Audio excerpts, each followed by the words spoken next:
We're all familiar in the Old Testament of the story of Abraham, and he's a fascinating character.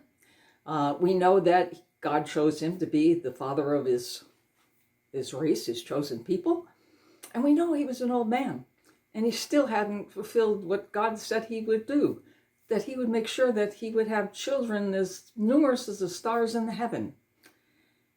And it wasn't until he was in his 90s, almost 100, along with Sarah, who had been sterile her whole life and could not give birth. Now she has this child, this precious child they have waited for, the promise.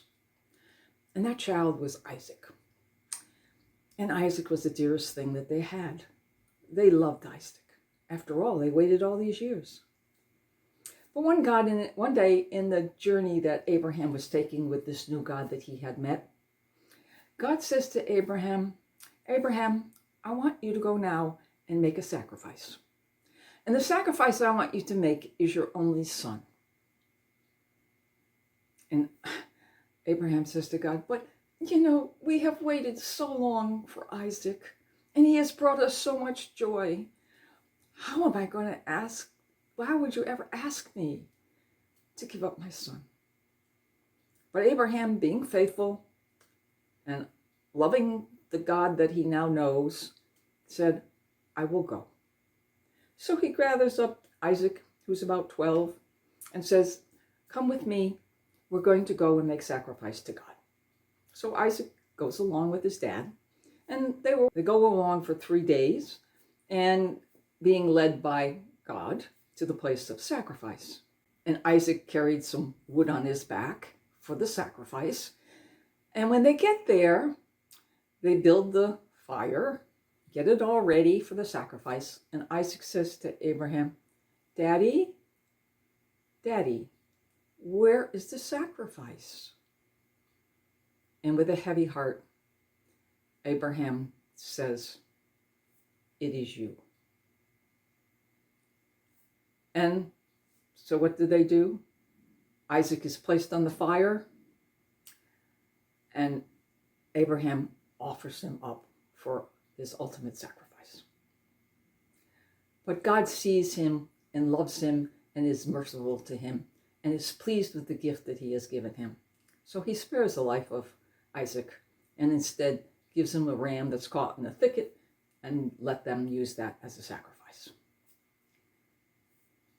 Abraham was willing to give up the most precious thing that he had because he loved his God.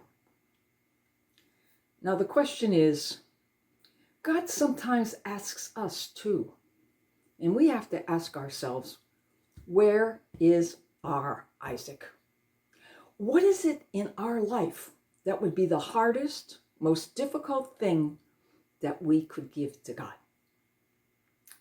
And the question is, do we even know? And if we do an examination of our conscience and say, what could God ask me for? That would be the hardest thing for me to give up. Would it be a material thing? Or would it be something much more meaningful? Would it be something deep within ourselves that we have to give up? And maybe it's ourself. Whatever selfishness we have that we think we're just the greatest person on the face of the earth. Or maybe we're possessive of something or someone and we can't give that up. Or maybe we just love material things too much that we could never give up those things. But every one of us, if we look deeply into our heart and soul, will know there is an Isaac within us. And the question comes down is, when God asks me to give him the very best that I could ever give him, will I be like Abraham? And will I have the courage to say, here I am, Lord, I am yours, and everything I have, I give back to you.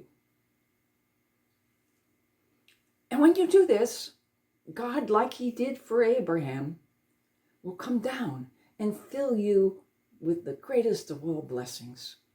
Because God only wants one thing for us. He wants us to be happy. He wants us to be satisfied with the blessings and graces he gives to us. All he asks us to do is to be faithful to him, to be one with him, and he will do the rest. So ask yourself,